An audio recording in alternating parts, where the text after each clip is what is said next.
Assalamualaikum warahmatullahi wabarakatuh. Selamat siang serta salam sejahtera untuk kita semua. Pertama-tama marilah kita panjatkan puji dan syukur atas kehadirat Tuhan Yang Maha Esa, Allah Subhanahu wa taala, yang telah memberikan kita nikmat kesehatan dan juga kesempatan sehingga kita sama-sama melalui video ini memahami materi mengenai aspek keperilakuan pada pengambilan keputusan dan para pengambil keputusan. Selanjutnya, salawat dan salam marilah kita aturkan kepada junjungan besar kita Nabi Muhammad SAW. Oke, untuk mempersingkat durasi, perkenalkan saya Nanda Frimelta dengan NIM C1C020004, mahasiswi program studi akuntansi Fakultas Ekonomi dan Bisnis Universitas Jambi. Yang saya hormati Bapak Dr. Wirmi Eka Putra SMSI CIQNR CSRS selaku dosen pengampu pada mata kuliah akuntansi keperilakuan di ruang 09 program studi akuntansi. Melalui video ini, saya akan menjelaskan materi yang berkaitan mengenai aspek keperilakuan pada pengambilan keputusan dan pengambil keputusan. Semoga dengan video ini, teman-teman dapat memahami materi ini dengan baik. Langsung saja kita masuki materi pertama.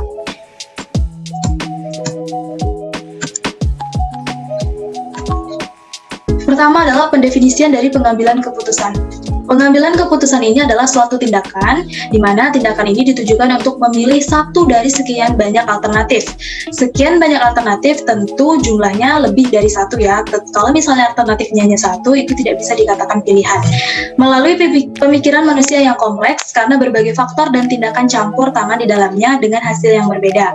Artinya, di dalam membuat suatu keputusan, di dalamnya ada tindakan mencurahkan pemikiran manusia yang tentunya seperti istilah yang mungkin sering kita dengar bahwa rambut sama hitam tetapi isi kepala kita belum tentu sama, seperti itu. Jadi maka dikatakan adanya pemikiran manusia yang kompleks, artinya antara individu satu dengan individu lainnya mencurahkan pemikirannya dalam proses pengambilan keputusan.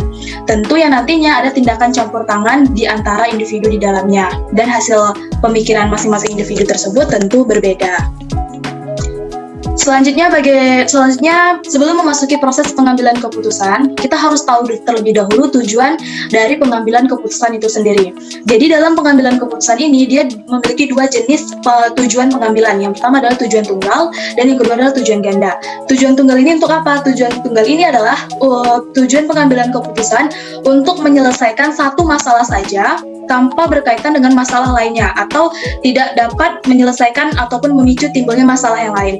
Berbeda dengan tujuan ganda, yaitu tujuan pengambilan keputusan untuk menghasilkan lebih dari satu masalah, di mana masalah satu dengan yang lainnya itu masih berkaitan sehingga menyelesaikannya secara sekaligus. Kemudian kita masuki mengenai proses pengambilan keputusan. Proses pengambilan keputusan ini ada 4. Pertama yaitu mengenai pengenalan dan pendefinisian atas suatu masalah atau peluang. Artinya, sebelum mengambil suatu keputusan, kita harus mendefinisikan terlebih dahulu masalah itu yang berkaitan dengan informasi dari lingkungan internal perusahaan atau internal organisasi yang berkaitan mengenai mungkin keuangan dan juga operasi dari organisasi tersebut. Kemudian, informasi keuangan ini mungkin dapat mengingatkan manajemen terhadap masalah yang memerlukan tindakan segera. Sehingga, sekali suatu masalah ini didefinisikan atau ditentukan masalah pokoknya itu apa, maka definisi dari masalah tersebut harus dilakukan secara hati-hati. Karena ketika salah pendefinisian masalah, maka akan salah juga terhadap penyelesaian dan juga cara pengambilan keputusan terhadap masalah tersebut. Jadi, poin pertama ini harus diperhatikan oleh manajer selaku pembuat keputusan, bagaimana cara manajer melakukan pendefinisian terhadap masalahnya tersebut. Sehingga pendefinisian ini sebaliknya dilakukan oleh anggota yang memiliki latar belakang pendidikan dan juga pengalaman serta keahlian yang berbeda. Gunanya apa? Gunanya adalah untuk mengatasi keterbatasan persepsi tentang masalah tersebut. Artinya, ketika proses pengambilan keputusan ini dilakukan, sebaiknya individu-individu yang bergerak ataupun memiliki peran dalam pengambilan keputusan itu harus dilatar belakangkan pendidikan, pengalaman, dan juga keahlian yang berbeda.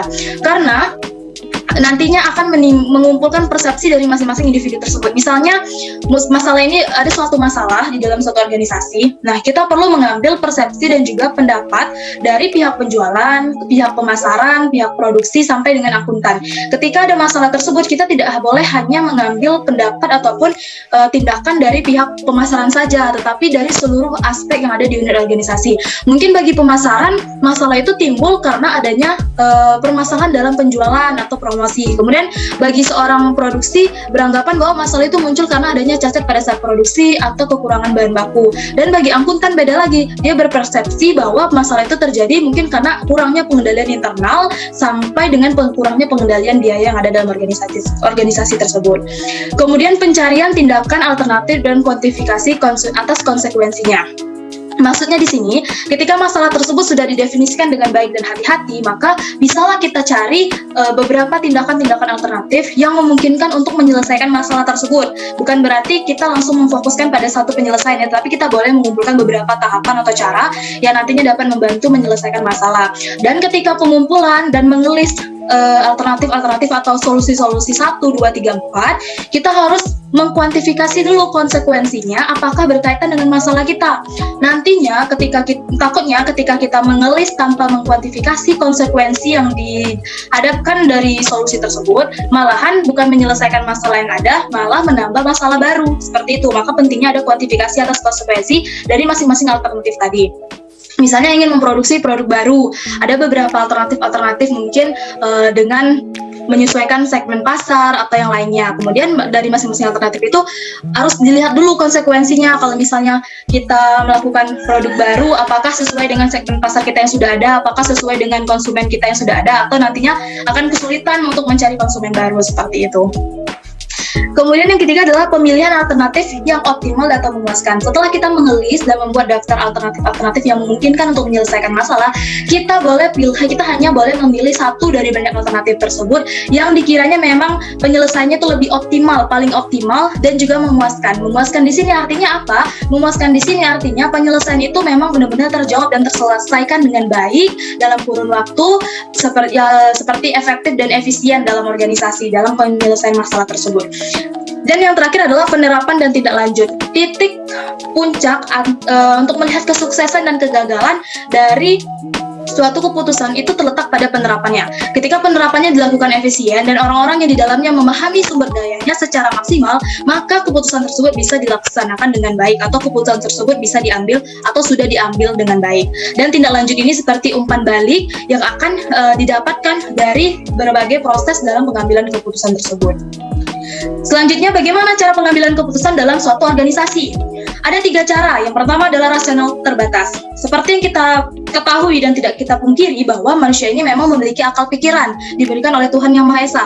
Tetapi kembali lagi, akal pikiran ini tidak selamanya bisa berpikir rasional. Maka dikatakanlah bahwa ada rasional terbatas. Ada keterbatasan kita dapat berpikir secara rasional. Dan kemungkinan ada juga yang dapat membuat kita berpikir secara irasional.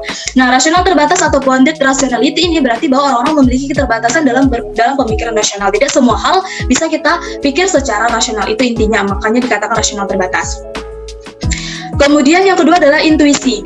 Menurut grup Taylor dan Francis pada tahun 2010, intuisi ini dia definisikan sebagai suatu proses berpikir. Jadi intuisi ini suatu proses berpikir di mana berpikir itu dalam keadaan sadar, tetapi kesulitan untuk mendefinisikan asal-usul pikirannya tersebut. Mungkin kesannya misterius, tetapi sebenarnya tidak misterius, tetapi intuisi ini memang dikatakan hampir mirip dengan naluri, karena dia proses berpikir, ada hasilnya, tetapi mungkin untuk mendefinisikan asal-usulnya itu yang kesulitan. Nah, misalnya saya akan menjelaskan ilustrasi dari intuisi ini yang dilakukan oleh suatu riset, yaitu yang dilakukan Milan. Mereka melakukan suatu riset yang menggambarkan dan mendefinisikan dari intuisi itu.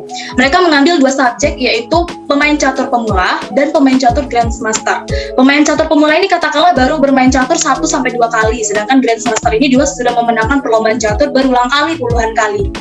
Nah, percobaan pertama adalah si Robbins dan Judge ini meminta kedua subjeknya untuk menyusun anak catur sebanyak 26 anak catur ini ke dalam papan catur dengan kondisi yang secara normal atau memang posisinya itu sesuai dengan peraturan dan juga cara menata anak catur di depan, rajanya di mana. Nah, kedua subjek tersebut disuruh untuk melakukan itu. Itu percobaan pertama. Setelah dikasih waktu 1-5 menit, lalu kedua subjek tadi dipersilakan untuk menyusun dengan posisi yang benar, ya, dengan posisi yang tepat bagaimana saat perlombaan catur itu dimulai, seperti yang diilustrasikan di samping ini. Mereka disusun seperti ini, posisinya secara tepat meletakkan kuda, raja, dan juga anak catur. 1-5 menit. Kemudian waktunya selesai. Dilihat oleh si Robbins dan Judge, terdapat perbedaan antara subjek 1 yaitu pemain catur pemula dengan pemain catur Grandmaster atau pakar. Terdapat perbedaan. Perbedaannya di mana? Ternyata pada subjek pertama yaitu pemain pemula, dia hanya berhasil meletakkan anak catur di atas dengan posisi tepat ya, catatannya teman-teman, dengan posisi yang benar dan tepat. Sedangkan pemain Grandmaster, dia mampu menyelesaikan semua atau meletakkan semua anak catur sebanyak 26 buah ini secara tepat di atas papan catur sesuai dengan mereka menyimpulkan bahwa pemain Grandmaster ini dapat menyusun dengan baik anak catur tersebut karena adanya pengalaman yang banyak yang dihadapi oleh pemain catur Grandmaster tersebut. Bayangkan dia sudah berlomba catur sebanyak puluhan kali, tidak mungkin kalau misalnya dia tidak mungkin kalau misalnya dia lupa bagaimana aturan dan juga tata letak anak catur tersebut. Berbeda dengan pemain catur pemula yang 1 sampai 2 kali, mungkin dia masih kesulitan untuk mengingat posisi-posisi daripada anak catur tersebut, atau mungkin mereka bahkan juga lupa bagaimana peraturan jalannya anak catur ini, kuda arahnya kemana, seperti itu. Nah, di situ kemudian sebagai perbandingannya, untuk yang masih berkaitan dengan intuisi ini, pemain Robbins dan Judge ini melakukan percobaan kedua. Percobaan kedua itu masih menggunakan subjek yang sama, yaitu subjek pemain catur pemula dengan pemain catur Grandmaster. Tetapi di sini percobaannya dan caranya berbeda. Kalau percobaan pertama, semua anak catur harus disusun sesuai dengan peraturan di subjek pemain catur tadi disuruh oleh Robbins dan Judge ini untuk menyusun anak catur, tetapi sebelumnya Robbins dan Judge ini mengacak posisinya. Kemudian diberikan waktu untuk mengingat posisi tersebut. Lalu, kedua subjek tersebut diminta untuk meletakkan anak catur tersebut dalam bentuk dan susunan yang telah diacak oleh Robbins dan Judge tadi. Diberikan waktu yang sama, yaitu 1-5 menit, lalu waktu selesai ternyata di antara keduanya tidak ada yang berhasil sepenuhnya atau seluruh anak catur itu disusun sesuai dengan susunan acakan dari Robbins dan Judge tadi. Lalu kemudian mereka melakukan perbandingan dan kesimpulan bahwa pemain Grandmaster yang sudah berulang kali main catur pun masih kesulitan untuk menyusun anak caturnya ketika posisinya diacak.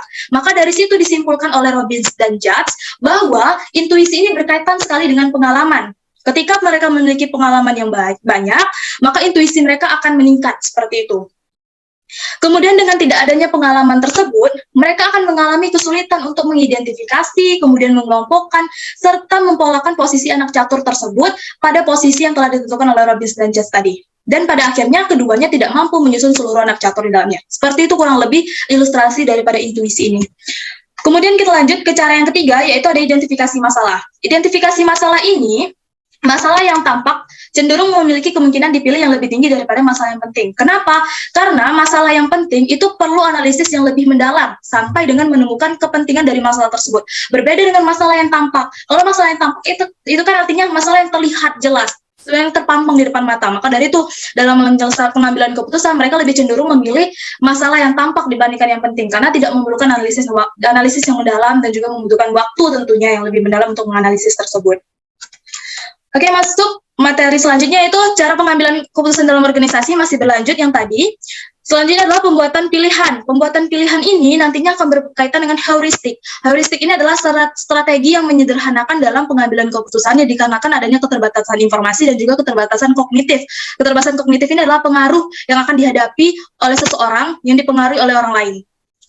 Kemudian ada 3 jenis dari heuristik itu. Pertama adalah available heuristik, artinya manajer mengambil keputusan itu berdasarkan informasi yang telah tersedia, telah ada, yang disediakan oleh di dalam organisasi. Kemudian yang kedua adalah representative heuristik. Representative heuristik ini berkaitan dengan manajer mencari kemiripan atau kesamaan anonim dari sesuatu peristiwa yang kemudian dilakukan di peristiwa lainnya. Misalnya dalam organisasi ada salah satu orang karyawan yang sukses dalam melaksanakan kinerjanya dalam pekerjaannya, kemudian manajer menyimpulkan melalui representatif heuristik tadi bahwa karyawan ini pekerjaannya bagus, baik kinerjanya karena latar belakang pendidikannya. Akhirnya manajer menyimpulkan bahwa setiap individu yang lulus ataupun berlatar belakang pendidikan yang sama dengan karyawan yang sukses tersebut, maka mampu melaksanakan kinerja perusahaan yang baik juga. Maka dia akan merekrut orang yang sama latar belakangnya dengan karyawan yang sukses tersebut.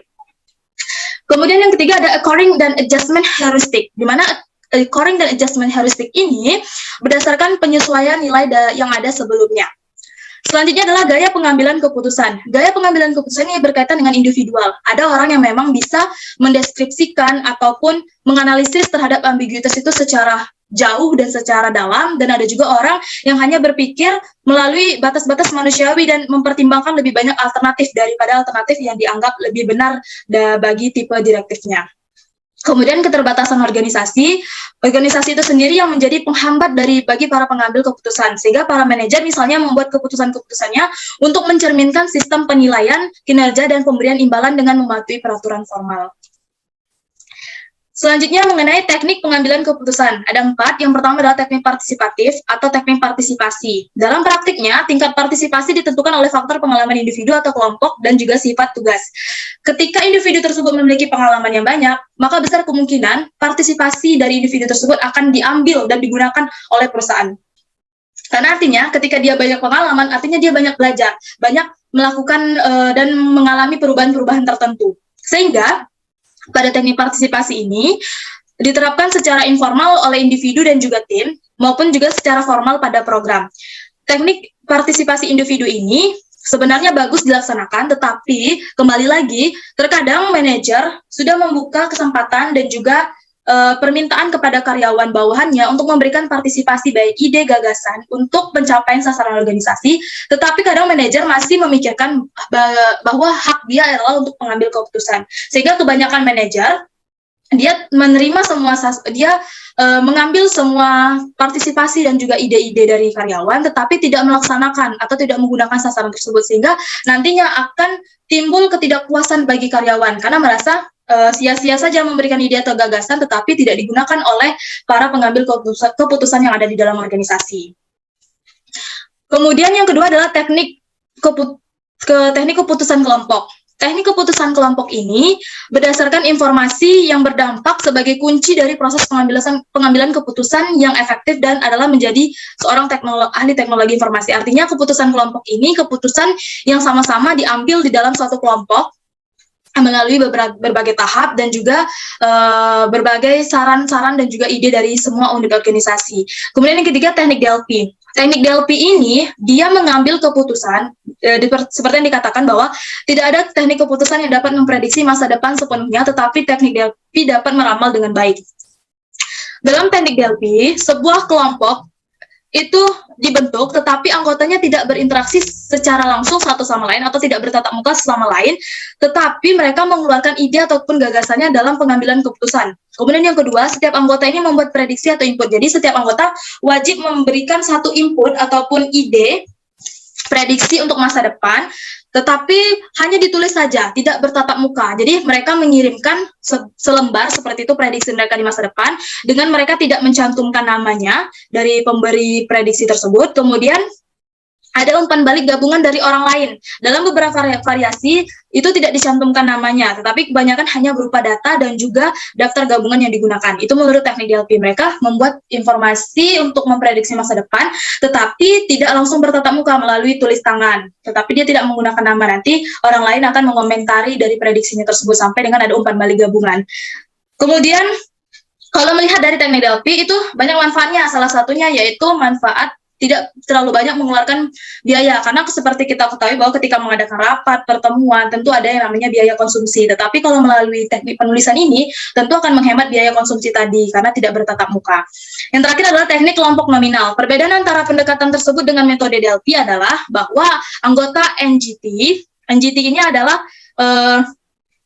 anggota kelompok nominal yang ada di dalam suatu organisasi, biasanya diperkenalkan satu sama lain, memiliki kontak langsung dan berkomunikasi secara langsung pada langkah ketiga. Jadi, teknik DLP ini dia tidak bertatap muka secara langsung, tetapi pada teknik kelompok nominal dia secara langsung bertatap muka. Jadi ada pertemuan antara anggota satu sama anggota lain dalam merumuskan suatu keputusannya.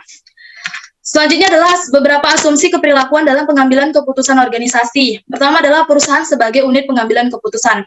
Masalah keputusan yang dihadapi perusahaan begitu banyak dan kompleks, sehingga masalah tersebut seringkali melibatkan lebih dari satu departemen. Atas aktivitas tertentu, keputusan yang bersifat rutin atau berulang muncul secara reguler. Jadi, perusahaan ini sebagai unit pengambil keputusan benar ya, tetapi yang menjalankannya adalah seorang manajer atau orang yang ada di dalam organisasi tersebut.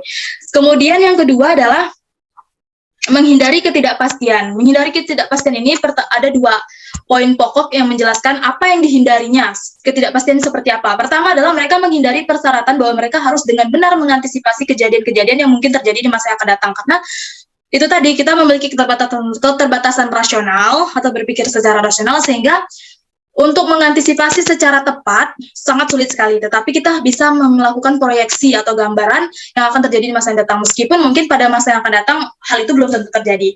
Kemudian yang kedua, mereka menghindari persyaratan bahwa mereka mengantisipasi reaksi masa depan atau sebagian-bagian lain dari lingkungannya dengan mengatur lingkungan yang dinegosiasikan. Selanjutnya, pencairan masalah. Pencairan masalah ini mendefinisikannya adalah sebagai proses menemukan solusi atas suatu masalah tertentu atau sebagai bentuk cara untuk bereaksi terhadap sejumlah peluang. Jadi pencairan masalah ini, maksudnya di sini adalah pencarian ya. Pencarian masalah ini gunanya pertama adalah untuk memotivasi, karena tidak akan berhenti sampai masalah itu terpecahkan dan peluang tersebut ditindaklanjuti. Kemudian kontroversi yang disebabkan oleh hubungan atasan dan bawahan. Tidak bisa kita pungkiri bahwa kontroversi ini pasti terjadi. Mungkin kalau tidak sering ya sedikit, tapi pasti terjadi di dalam suatu organisasi. Karena kembali lagi bahwa atasan ini memiliki akses informasi yang berbeda dengan bawahannya, sehingga memiliki pendapat yang berbeda pula dengan bawahannya. Sehingga kualitas dari pilihan keputusan akan sangat bergantung bagaimana atasan menangani kontroversi tersebut. Mungkin seperti yang saya jelaskan tadi, manajer dia meminta pendapat dari bawahan, tetapi belum tentu menggunakan pendapat tersebut dalam pengambilan keputusan. Kembali lagi bahwa manajer memang memiliki hak untuk pengambilan keputusan. Maka dari itu seringkali mungkin akan terjadi kontroversi yang menyebabkan atasan dan bawahan itu selek atau bertentangan. Mungkin antara argumen atasan dengan bawahan yang mungkin bertolak belakang, sehingga muncullah kontroversi tersebut. Tetapi kontroversi itu dapat ditangani tergantung dari atasannya, bagaimana dia menangani perbedaan dengan bawahannya tersebut. Jadi profesional dari manajer itu sangat dituntut dalam pengambilan keputusan. Selanjutnya, pengaruh dasar kekuasaan. Nah, kekuasaan juga sangat berkaitan dengan proses pengambilan keputusan. Kekuasaan posisi ada ketika pengaruh seseorang itu merupakan hasil dari posisi orang tersebut dalam organisasi, wewenang yang diberikan, serta tugas dan juga tanggung jawab dan fungsi yang terkandung di dalamnya. Orang yang berwenang tentu akan memiliki pendapat yang berbeda dengan orang yang mungkin di bawahnya, seperti itu. Jadi kembali lagi antara atasan yang memang memiliki wewenang mengenai sasaran organisasi itu akan berbeda dengan bawahan yang mungkin dia hanya ada di bagian operasional, tidak dalam menyusun daripada kinerja dari perusahaan itu sendiri. Selanjutnya adalah pengambilan keputusan oleh pendatang baru versus para pakar. Pertama, mengenai pengujian informasi. Pengujian ini didefinisikan sebagai kegiatan menganalisis informasi yang disajikan dan dipertimbangkan lebih lanjut hanya informasi yang terlihat sangat relevan dengan tugas. Jadi informasi-informasi yang tidak relevan itu tidak digunakan dalam pengujian informasi. Kemudian, studi menunjukkan bahwa para pakar dan juga pendatang baru ini menerjemahkan informasi keuangan itu ke dalam istilah kualitatif dan menggunakan metode yang serupa, misalnya rasio, kemudian perkembangan tren dan laporan arus kas. Selanjutnya mengenai integrasi pengamatan dan temuan antara pendatang baru dan juga para pakar. Ketika mengintegrasikan pengamatan dan temuan, para pendatang baru akan menghubungkan pengamatan dan temuannya yang dapat dijelaskan satu sama lain dan mengabaikan yang tidak. Sebaliknya, tetapi bagi para pakar, mereka menempatkan penekanan khusus pada kontradiksi yang potensial terkait dengan pengamatan dan juga temuan sebagai alat untuk mendeteksi masalah yang mendasarnya. Nah, bagi pendatang baru, mereka biasanya pada pengujian informasi ini lebih kepada menganalisis berbagai tahun. Sedangkan pada pakar, dia lebih berkaitan mengenai pengendalian yang ada di dalam informasi tersebut. Selanjutnya adalah pertimbangan. Pertimbangan ini digunakan selama proses pengambilan keputusan yang tampak lebih jelas dalam merumuskan hipotesis, mengembangkan petunjuk dalam rumusan keputusan akhir, dan juga dalam menyusun ringkasan-ringkasan temuan. Selanjutnya yaitu mengenai peran kepribadian dan juga gaya kognitif dalam pengambilan keputusan. Pertama, peran informasi dalam akuntansi dalam pengambilan keputusan. Keputusan manajemen mempengaruhi kejadian atau tindakan di masa depan. Keputusan tersebut dapat mempengaruhi hanya satu peristiwa masa depan atau bahkan mempengaruhi semua kejadian atau tindakan setelah keputusan itu dibuat. Oleh karena itu, pengambilan keputusan dan juga informasi oleh sejumlah fakta bahwa proses pengambilan keputusan itu menggunakan data akuntansi tertentu yang dimodifikasi selain dari informasi dan keuangan. Jadi informasi akuntansi ini tidak hanya informasi yang keuangan, tetapi ada juga non-keuangannya di dalamnya. Kemudian data akuntansi sebagai stimulus dalam pengenalan masalah. Masalah melalui pelaporan pembagian kinerja, aktual dari sasaran standar atau anggaran, atau melalui pemberian informasi kepada manajer bahwa mereka gagal untuk mencapai target output atau laba yang ditentukan sebelumnya. Artinya, tingkat stimulus ini akan bergantung pada kapabilitas manajemen sebagai para pengambil keputusan untuk mengelola serta menggunakan informasi akuntansi itu tadi, dan pada preferensi pribadinya mereka atas informasi kualitatif ataupun kuantitatif. Kemudian yang ketiga, apa sih dampak data akuntansi dalam pilihan keputusan? Semakin penting kebutuhan terhadap suatu keputusan, maka semakin besar pendekatan yang diberikan pada akuntansi yang langsung tersedia. Kemudian ada beberapa hipotesis keperilakuan dari dampak data akuntansi. Pertama, informasi akuntansi akan mempengaruhi keputusan mengenai sistem akuntansi. Jika yang pertama, informasi akuntansi itu relevan terhadap keputusan tersebut. Kemudian yang kedua, informasi pengambilan keputusan memandang akuntansi sebagai tujuannya. Kemudian yang kedua, informasi akuntansi akan mempengaruhi keputusan jika informasi akuntansi ini relevan terhadap keputusan dan juga pengambil keputusan itu memandang akuntansi ini sebagai tujuan dalam pengambilan keputusan. Selanjutnya, informasi akuntansi tidak akan mempengaruhi keputusan jika para peneliti akan mempelajari pertanyaan-pertanyaan terkait dengan bagaimana pengambil keputusan itu menyesuaikan terhadap adanya perubahan.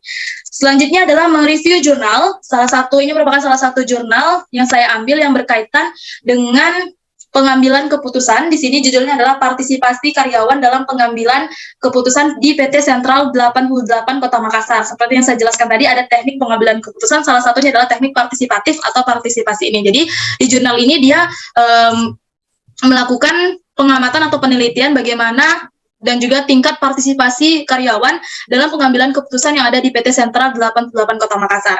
Penelitinya bernama Sudarto. Waktu dan lokasi penelitiannya yaitu tepat di PT Sentral 88 Makassar, di Jalan Sultan Abdullah Raya nomor 3 PT Sentral 88 Makassar, yang merupakan perusahaan distributor yang bertugas sebagai penyalur barang ke toko-toko yang berada pada wilayah Kecamatan Ujung Tanah, Kecamatan Panaikang, dan Kecamatan Panakukang. Jenis penelitiannya adalah kualitatif, tipe penelitiannya adalah wawancara dan juga observasi. Sumber datanya, data primer, tentu data yang diperoleh melalui wawancara dan observasi yang langsung ditanyakan kepada karyawan yang bekerja pada PT Sentral 88 Kota Makassar yang dipilih sebagai informan oleh peneliti. Kemudian data sekunder adalah data pendukung yang nantinya akan penulis peroleh melalui studi kepustakaan yang bersifat teoritis, biasanya seperti definisi-definisi yang berkaitan atau masih berkaitan dengan teknik pengambilan keputusan partisipasi ini. Kemudian informan dari penelitian, informan ini adalah orang yang dituju yang akan diwawancara oleh PT Sentral, yang akan diwawancara oleh peneliti di PT Sentral 88. Dia berjumlah 8 orang yang dipilih berdasarkan jabatannya. Kemudian kesimpulannya, berdasarkan hasil penelitian yang dilakukan oleh penulis melalui wawancara terhadap informan dengan sederhana, maka tingkat partisipasi karyawan pada PT Sentral 88 Makassar kurang maksimal. Hal ini disebabkan oleh kebijakan perusahaan yang kurang memberikan kesempatan karyawannya untuk terlibat secara langsung dalam pembuatan dan penetapan kebijakan. Faktor-faktor yang mempengaruhi tingkat partisipasi karyawan dalam pengambilan keputusan yaitu pemimpin, pendapatan, dan juga pendidikan. Tingkat partisipasi karyawan sangat kurang karena dipengaruhi oleh 3 faktor tersebut. Saran dari peneliti adalah pelatihan merupakan salah satu faktor yang dapat meningkatkan partisipasi karyawan dalam pengambilan keputusan. Untuk itu, perusahaan perlu memberikan pelatihan kepada karyawannya sehingga karyawan lebih aktif dalam berpartisipasi. Perusahaan juga perlu memberikan kebebasan kepada karyawannya untuk berperan aktif dalam partisipasi karyawan untuk mengambil keputusan sehingga ilmu yang dimiliki oleh karyawan bisa bermanfaat dan juga berkembang. Jadi itu bahwa pada PT Sentral 88 Makassar ini partisipasi karyawan dalam pengambilan keputusan masih sangat kurang, dan saran dari peneliti adalah melakukan penelitian dan juga kebebasan dalam memberikan pendapat dan juga partisipasi dalam karyawan. Oke teman-teman, itu tadilah materi mengenai aspek perilakuan pada pengambilan keputusan dan juga pihak pengambil keputusannya. Terima kasih yang sudah menyaksikan video ini dari awal sampai dengan akhir. Semoga ilmu dan juga informasi yang saya sampaikan tadi bermanfaat untuk kita semua, dan mungkin bagi teman-teman yang ingin bertanya, dipersilakan untuk menanyakan melalui via Telegram chat yang akan dilaksanakan pada hari Kamis esok.